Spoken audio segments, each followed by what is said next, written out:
Hi again guys, so this is the final video that I'm filming now on basic stretch exercises, and these are going to be a little bit of the hips but also going to be the legs, so it's all going to be combined into one video. I hope you enjoy this and I hope you've enjoyed the series. Comment as much as you like, even if you don't like them. Even negative feedback is useful, but if you like it, also give it a big thumbs up.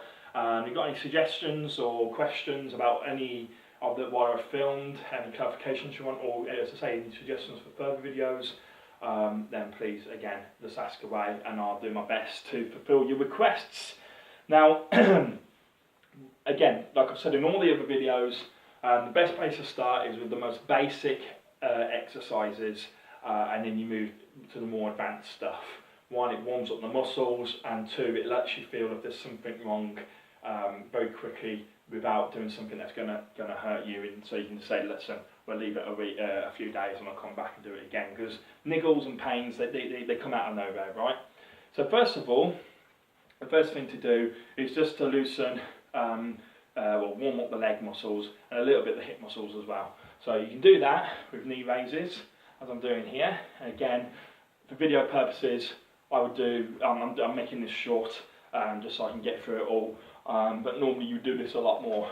So you can do, first of all, just simple leg raises, but then leg rotations, knee rotations like this. You can go from the inside and out, and then you can do outside to in.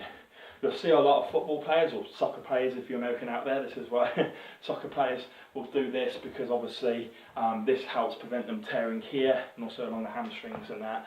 Okay, so it's a great place to start, and sometimes you can actually feel the legs clicking a little bit, and you just keep doing it until I've got a little click here, until the click goes, okay, which is just about now, okay.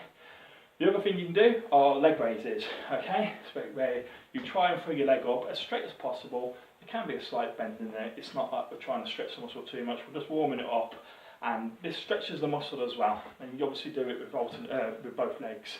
So what I do is I throw the right leg up, I put my left hand out, and I try and kick my hand, just like that, okay, and the other side, just like that, okay.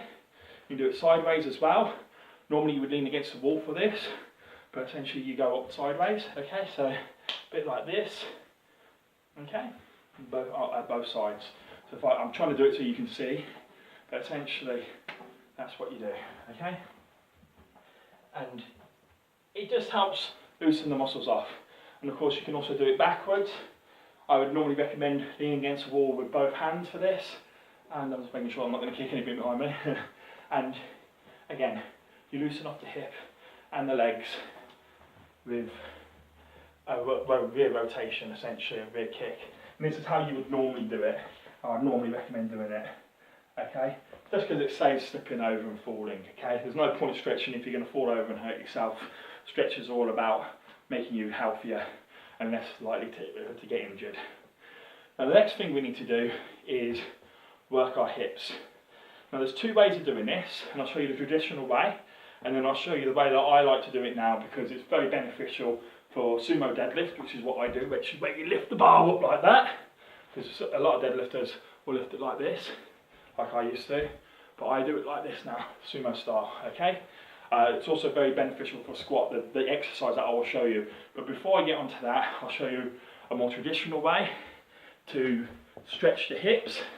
So what you do is you bring your feet in to the centre here, and what I'm just going to do is I'm just going to lower the camera down a little bit so you've got a little bit more visuals now that I'm down on the ground. Okay, so you put your feet in like that, you get your elbows, put them against the knees, hands on your ankles, and you push down, and you put your body weight into it, so you're almost trying to put your head where your feet are. If you do that, switch off now. You're way better than I am. And you just try and, basically you'll feel the stretch along here, and it's great for the hip. Okay, it's absolutely fantastic for the hip. I recommend doing this exercise anyway, it's a fantastic exercise, but if you're looking for something a little different, a little new, maybe a little bit more fun, I enjoy doing it. I've started doing exercises based on sumo wrestlers. Now I know they're fat bastards, guys. I know that. Obviously they train for that though. It improves their central balance and sheer body weight is dangerous, right, when you're trying to push someone out of a circle.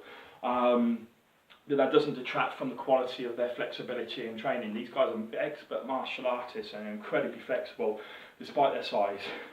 And I'm not an expert by any means of this, and I know it's not a true sumo squat. So anyone who's a sumo wrestler or an expert on sumo wrestling techniques, I know it's not correct. I've adapted it for myself. This is more for the stretch rather than what they do. Now the sumo wrestlers can do this up to 2 hours at a time.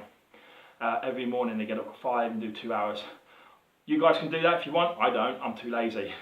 But every workout I go and do 10 minutes before I work out and 10 minutes afterwards. And it has benefited me. After a few months of doing that, my flexibility has improved. You'll be able to see this in a lot of my training, Big Al's big workout videos also.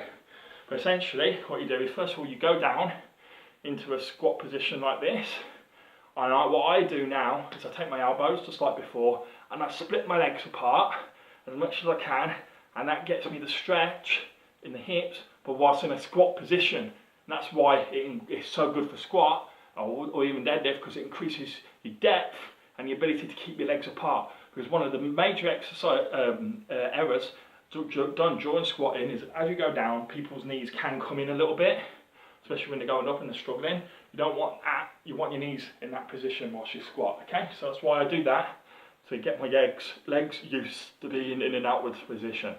It's much more stable. Then, when you're in this down position here, you turn, keeping your feet in the same position. Okay, you look that way or towards the ground, and you try to lift your legs up like that and hold. They then slap their leg, but I don't do that, whatever, I'm not doing it for show. And you come down, and they normally slam down on the ground and do it again. Then you do obviously the other side. There we go. I do find this hard on the balance. It's something, there we go, that's better. Bang, like that. And you would do this, you know, again and again. You're stretching up here, you're improving the strength and the balance of the leg every time you go up like this. And it's quite fun, and believe it or not, it's actually quite tiring. So that's one way of doing it. But then once I've done that, I then go into this position here. So you straighten one of the legs out, and the other one, as you can see, is like this. Again, elbow against the knee, push it out, and that seriously increases the stretch down here. Like that, I can't feel anything. But when I do that, one, it gives me, I can bear a lot more weight from my arm, and it really stretches that off there. And then to switch sides, you just do that. Again, elbows against there, like that. Okay. Obviously, there's a simple touch your toes jobby. Okay, I'm not going to show you that, everyone knows that one. Okay, the other ones then are, you come down, you put your leg, one leg in your crotch, one leg straight, and you try and get your head to your knee, or to start off with, your hand to your toes. Okay, whilst trying to keep that straight. But you can also do it two-legged, like this, but again you come down, but that's quite hard as well. Okay, and you can pull on your legs, and you're trying to get your head down there. Believe it or not, when I used to do martial arts, I used to be able to get my head down there. It shows you I've stiffened up over the years. And that's bad of me. That's bad. That's not a good thing. That's bad. That's something to be ashamed of. And really, for me, they're the main exercises. Apart from, again, an old classic where you just pull your quad. That's to stretch your quads.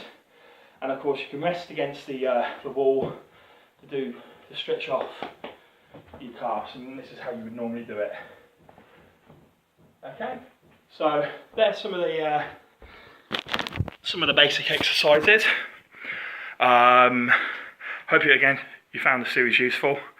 If you want me to expand on any of the stretches, give more detail on them, I'm more than happy to do so. Just tell me which ones you want to hear more about, and I will do my best. Again, any more suggestions for new videos, I'm open-minded, and I'll see you guys soon. Nice one.